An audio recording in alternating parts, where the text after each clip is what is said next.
It was one of the many rainy days that quenched the thirst of the woods and crops of the Midlands. The water streamed from the sky in great torrents and pattered on the leaves of the trees, sluiced down the dirt paths, and trickled off the thatched roofs of the village of Nark. A short distance outside the village lived a small, rotund, red-bearded man by the name of Dominic Treehorn. He was a farmer and traded mainly in corn and radishes. His farm consisted of 3 barns for the storage of his crops and a small chicken coop set next to his little thatched cottage. It was a prettier sight in the sunshine than it was in the rain, made up as it was of neatly whitewashed walls and dark brown wooden beams. Unlike his appearance, which was perpetually scruffy, Mr. Treehorn's cottage garden was very neat, tidy, and landscaped. Everything in his farm, in fact, was perfectly spick and span. His barns were well built, his paths were made of painstakingly orderly gravel, and his flower beds were the very essence of elegant smartness. It was clear to any visitor that Mr. Treehorn was a man of taste and money. As well as being blessed with a modest amount of wealth, Dominic Treehorn was also blessed with a beautiful wife and 2 darling children. What he seemed to be lacking, however, was the social spirit of the Midlands. Whereas his neighbours in the nearby village of Nark were always happy to work hard and lend each other a hand, Mr. Treehorn believed that others should work for him. This was mainly due to being descended from a long line of very wealthy people from the Islands of Hope, who did little except sit in large offices and watch other people fetch and carry for them. He believed that he was therefore a better class of person than the citizens of Nark, and he wasn't afraid to show it. Although he had moved to the Midland area some years ago, his heart and mind were still with the beliefs, or more accurately, the lack of beliefs, of the Hope Islands. He wasn't a cruel person by all accounts, but he was distrustful, cynical, and fairly antisocial. The villagers didn't cross his path very often, but when they did, he would sometimes turn his nose up at them or make remarks about how cheap their possessions were. This could be rude in most circumstances, but it was even worse in the village of Nark because they were such poor people. The Midlands were not a wealthy land when compared with the Islands of Hope, but Nark was particularly impoverished, due mainly to the temperamental weather of the region making it harder to grow crops. Deep within the nearby forest there sat a dilapidated shack in which there lived a very old woman. She was so old that when the shack was first built, the woods around it were filled with young sapling trees that were now thick, dense, and very tall. She was a hook-nosed and miserable woman. Her mouth was a thin line of displeasure, and her misshapen eyes were always squinting angrily at the world around her. Her back was as bent as a ram's horn, and she leaned heavily on an oak staff as she made her hobbling way through the forest down towards the village. On her journey, she kept up a steady stream of irritated muttering, complaining about the weather, the cold, the path, the birdsong, and anything else that her gloomy mind could fix upon. The rain thundered down upon her, disregarding her bitter recriminations. Her grey robes were now so wet they were almost black, and they stooped her even further down than she already was. She continued shambling down the path towards the village until eventually she came to the gate of Treehorn Farm. Still spitting angrily in a toothless rage against nature, she turned suddenly, her squinting eye fixed coldly on a ladybird that had taken shelter in a knot of wood on a fence post. The hag stretched out a gnarled finger and a twisted yellow fingernail, pointed it at the tiny red beetle. She hissed a word with a sound like a snake flying backwards into a bottle, and suddenly the ladybird exploded in a tiny puff of smoke. The cremated remains of the poor creature whisked briefly into the wind and rain before vanishing forever.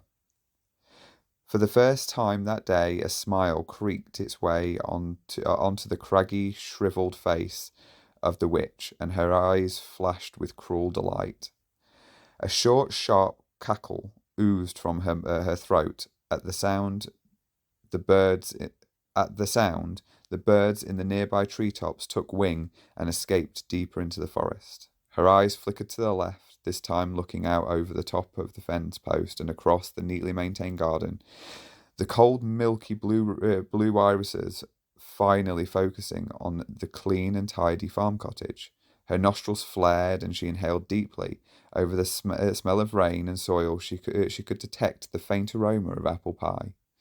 She sniffed again, and once more she could smell the delicious fragrance. She noted the direction the wind was coming from. Certainly it was coming from from past the cottage, and not from the northern lands of the Desert of Dreams. She almost smiled again. If the smell wasn't coming from the Desert of Dreams, then that meant it was certainly genuine, and could only signify one thing. Somewhere in this pristine little cottage was a delightful apple pie cooling. She shoved open the garden gate and hobbled across the lawn, through the shrubbery and into the well-maintained kitchen garden of the cottage, trampling Dominic's flowers as she went. Finally, she reached the window of the kitchen, which had been left slightly ajar. Poking her hooked and crooked nose through the gap, she squinted into the kitchen and caught sight of the golden brown pie sitting on the worktop just in front of her. It almost glistened with crystal sugar and perfectly baked pastry, and the apple smelled moist and sweet.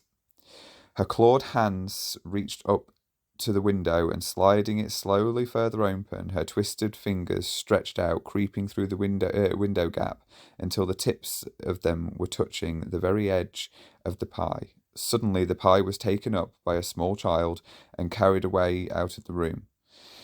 The sound of children laughing delightedly reached her ears, and she shook with anger, snarling her hand back through the window.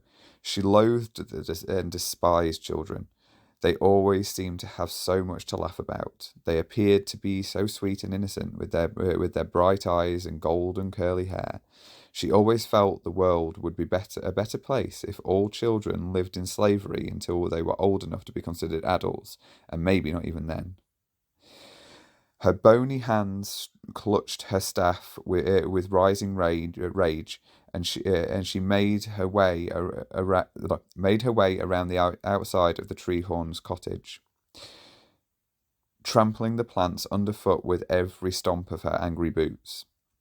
She reached the small front door of the cottage, and there she came to a stop, peering with a narrowed eye through the red glass door panel. But there was no one to be seen.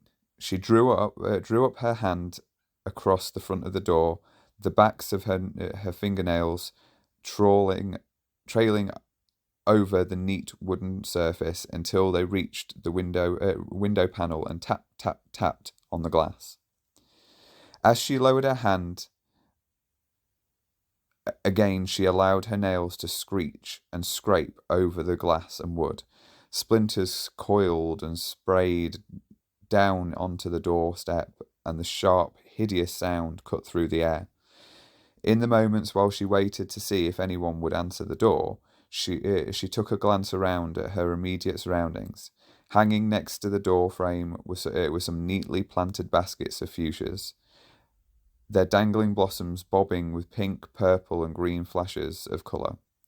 The corner of the witch's mouth twitched slightly with a smirking grimace as she flexed her skeletal claw and clicked her fingers. The flowers drooped, collapsing into themselves as they recoiled, withering into grey dust. Growing impatient now, the witch turned her attention back to the Treehorn's front door, a gnarl creeping onto her shriveled lips. Suddenly, the door eased back on well-oiled hinges, and her eyes met the ruddy bearded face of Dominic Treehorn himself, who had reluctantly abandoned his slice of apple pie in order to come to see who was scratching at the door. He stood in the entrance, taking in the sight of the rain, the devastation of his flowers, and the soaking wet hag stooped in front of him, his fist gripped the wrought iron door handle tightly, and he felt so unsettled, he contemplated slamming the door in her face. "Can I help you?" Mr. Treehorn said eventually, struggling to keep the disgust from his face. "Yes, my dear, yes," the witch crowed, in what she thought was a sweet and gentle tone. "I have been walking through this forest in the rain for longer than I care to remember. I'm cold, wet, and hungry. Would you be so good as to shelter a poor old lady in her hour of need?" she pleaded, her eyes as cold as slate. Mr. Treehorn stared at the old woman speechlessly, his mouth opening and closing like a fish, utterly unsure what he should do. His first thought was still repulsion, and he wanted very much to shut the door and send her away out into the rain. After all, he reasoned with himself, there was something very unnerving about her, and he didn't know who she was. She might be ill, he mused, and would bring germs and disease into his home, or she could even be a thief out to rob all of their possessions. However, there was a part of him that couldn't help but feel some sympathy for the frail ancient lady standing out in the horrible weather. He really couldn't make up his mind what to do for the best. So he decided he had to consult the one person he usually relied on for moral decisions. "Please bear with me," he said, finally finding his voice. "I need to speak with my wife." He sputtered, shutting the door on the witch, then seconds later opening it again quickly, adding, "Thank you," before reclosing it. The hag was left trembling with indignation on the doorstep. Her rage boiled over, and she lashed out her staff in the direction of a passing bluebird. There was a brief flash of orange light, and the bird vanished in a puff of feathers and dust. This relieved her mood ever so slightly. From within the house came the sound of a door slamming, and a honey-sweet, exasperated voice could be heard to exclaim, "Dom, you can be so cruel sometimes, honestly." The front door reopened now, and the hag stared into the beautiful face of a charming young woman. She was tall, slender, and graceful, with long auburn hair that tumbled past her shoulders. The witch fought against the bitter scowl that she could feel creeping onto her face at the sight of this radiant young woman, and she tried instead to turn it into a pleasant smile. The effect was a curious expression of a warped sneer.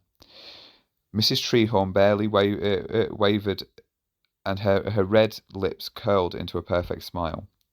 "I am so sorry about my husband," she said sweetly. "Won't you come in, good lady? You must sit a while and dry your robes while I bring you some apple pie and mulled wine." Gently, Mrs. Treehorn ushered the old woman into the hallway, through into the kitchen. Mr. Treehorn stood in the doorway of the dining room, his arms folded and a sour look lurking on his face. He kept his eyes fixed on the suspicious old woman as she passed by. "There's something not quite right about her," he told himself, and followed them into the kitchen. "My name is Cinnamon," the young woman was telling her as he entered. "You've met my husband Dominic already, and these are our daughters, Cherry to the left and Jasmine on the right." She added, indicating the two pretty youngsters who had skipped past their father into the kitchen to catch sight of the visitor. Cinnamon pulled a kitchen stool across the floor and offered it to the old lady, who sat down heavily, grasping her staff. An uncomfortable silence filled the room, save only for the ticking of the kitchen clock and the steady dripping from the hem of the witch's cloak. "Say hello, girls," said Cinnamon with exaggerated brightness. "Hello," the girls replied obediently, their voices trailing off at the end, unsure what to say next. "So," Cinnamon smiled desperately, "might we ask your name, my good woman?" "Rather presumptuous of you, isn't it? Asking an old woman what her name is," the hag growled. "I thought that was asking their age," Dominic interjected. The witch shot him an icy glance, and his wife quickly declared, "I certainly meant no offence, madam. I just desired to know you better. Well, the witch cooed, as you have been so kind to allow me into your lovely home and introduce me to your delightful daughters, I will tell you. She shrugged her bony shoulders, and the hood of her cloak slid wetly back across her head, revealing a sharp and hideous face, speckled with scabs, warts, and boils.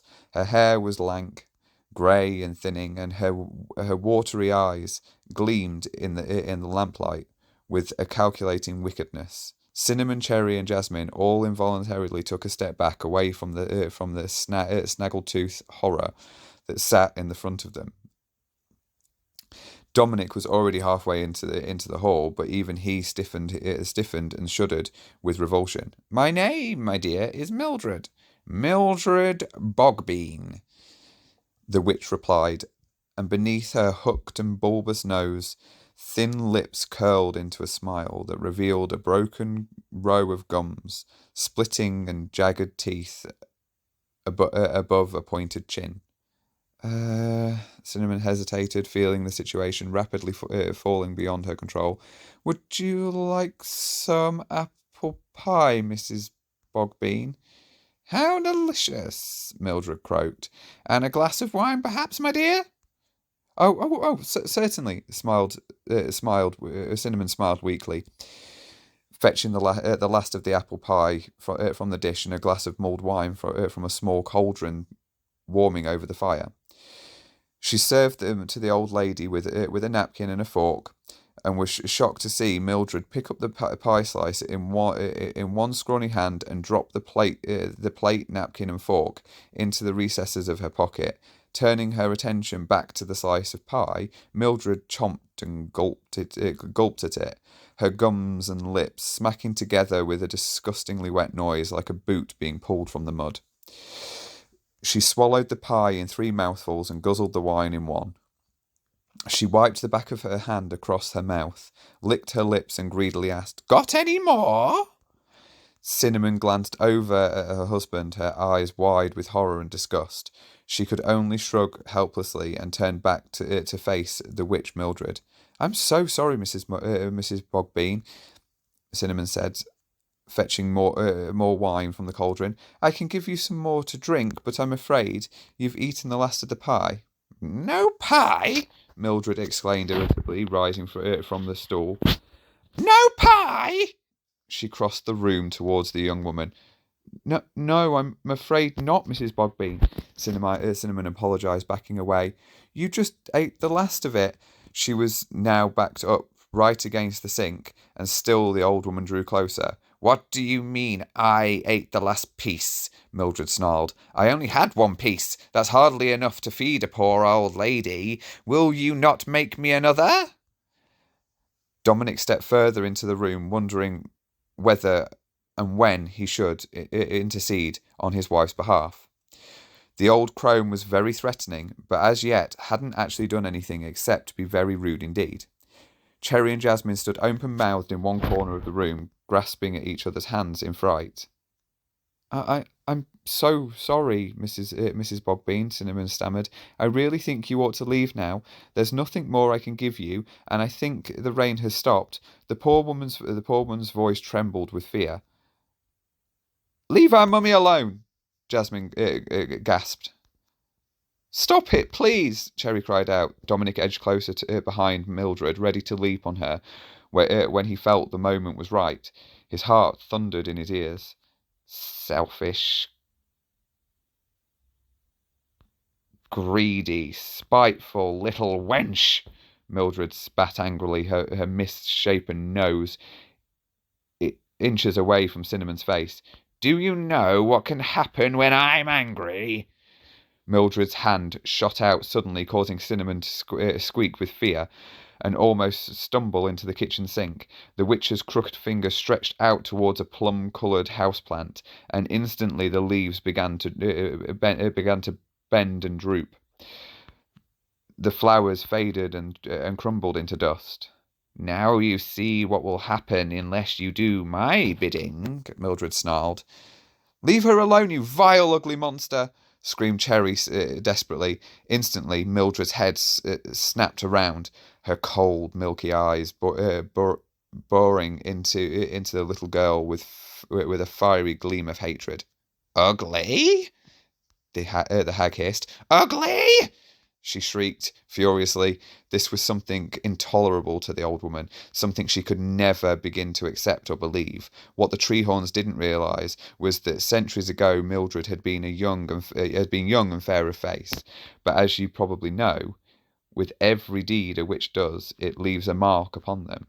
If they are good, then they will grow to be more beautiful. But if they are bad, then all their ugly actions stain their features, only slightly with each time.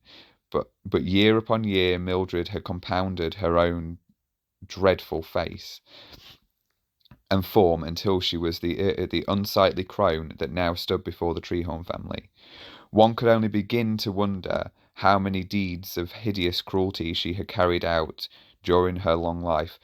Ugly! The woman screamed, repeating the word again, as though it were a bitter and slanderous accusation upon her good name.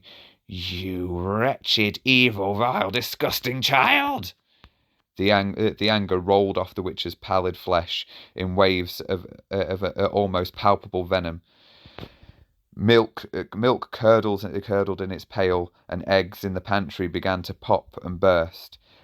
The window panes rattled in their frames, and the petrified Treehorn family held their breath in foreboding of the anguish that was about to befall them.